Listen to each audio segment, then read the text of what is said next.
میرا نام کلیم اللہ اور آپ دیکھ رہے ہیں کلیم اللہ آفیشیل۔ ناظرین، اس وقت جو ہے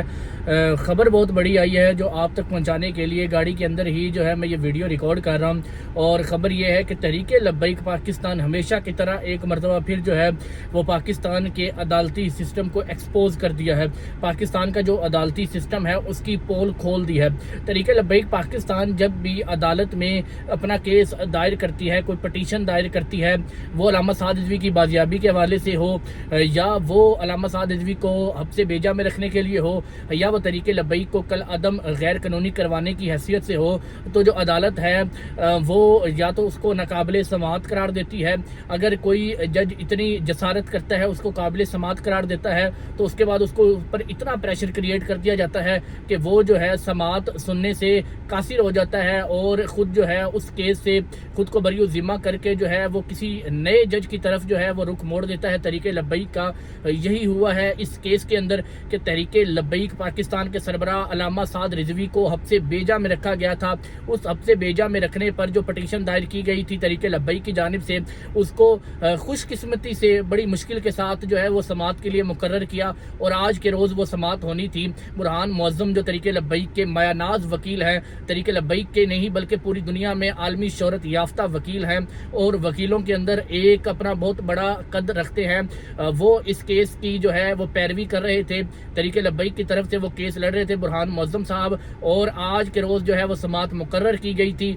قابل سماعت قرار دیا گیا تھا اس کیس کو کہ جو سعد رضوی کو حبس بیجا میں رکھا ہے، لیکن اس کے بعد جج کے اوپر اتنا زیادہ پریشر کریٹ کیا گیا، اتنا زیادہ پریشر بلڈ اپ کیا گیا کہ انہوں نے کیس سننے سے ہی معذرت کر دی اور کہا کہ میں یہ کیس نہیں سن سکتا، آپ یہ جو کیس ہے کسی اور جج کے پاس لے کر جائیں۔ تو یہ پاکستان کے ایک عدالتی نظام جو ہے اس کو ایکسپوز کر دیا ہے تحریک لبیک نے۔ آپ یہاں پر دیکھ سکتے ہیں کتنا بڑا یہ بلنڈر ہے عدالتی نظام کی طرف سے، عدالتوں کی طرف سے، یا ان لوگوں کی طرف سے جو عدالتوں کے اوپر پریشر کریٹ کرتے ہیں کہ عدالتیں جو ہے اگر آئینی طور پر دیکھا جائے نا تو پورے پاکستان کے اندر آئینی طور پر پاکستان کے کانسٹیٹیوشن کے مطابق سب سے بڑا جو عہدہ ہے یا سب سے زیادہ جو پاور یا اختیارات رکھتا ہے وہ چیف جسٹس آف پاکستان ہوتا ہے۔ وہ وزیر اعظم کو بھی طلب کر سکتا ہے، وہ کسی بھی شخص کو، صدر کو بھی جو ہے عدالت میں طلب کر سکتا ہے۔ ایک اتنا بڑا عہدہ ہے عدالتی نظام جو ہے، وہ کسی بھی ملک کا سب سے اہم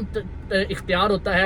یا وہاں کے جو ججز ہوتے ہیں وہ سب سے اہم سمجھے جاتے ہیں۔ لیکن جب ججوں کو ہی مجبور کر دیا جاتا ہے، جب ججوں کو ہی پریشر کریٹ کر کے جو ہے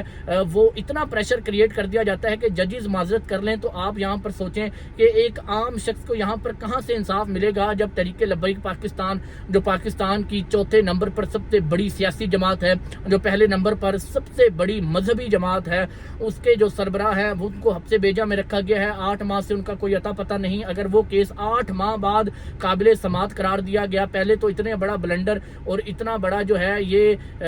غلطی کہہ لے عدالتی نظام کی کہ 8 مہینے یہ کیس غیر قابل سماعت رہا، پھر قابل سماعت قرار دیا گیا، تو پھر جو جج ہے انہوں نے ویسے ہی معذرت کر لی کیس سننے سے۔ اگر جج نے معذرت کر لی تھی کیس سننے سے تو اس کو قابل سماعت کیوں قرار دیا گیا؟ سماعت کے لیے اس دن کو مقرر کیوں کیا گیا؟ تحریک لبیک جو ہے ان کے کارکنان مسلسل پچھلے 24 گھنٹوں سے دعائیں کر رہے تھے، اور اس بات کی امید لگائے بیٹھے تھے کہ شاید اب عدالتوں کی طرف سے ریلیف ملے گا، شاید اب صحیح انصاف ہوگا، شاید اب پاکستان کے اندر ہمیں عدالتی نظام صحیح طرح نافذ العمل دیکھنے کو ملے گا۔ کیونکہ کسی جج نے تو اتنی کوشش کی کہ اس کو قابل سماعت کیا گیا، اور اس کے بعد جو ہے یہ فیصلہ کیا گیا کہ اس کیس کو سنا جائے، لیکن معذرت کر لی گئی۔ تو میرے نزدیک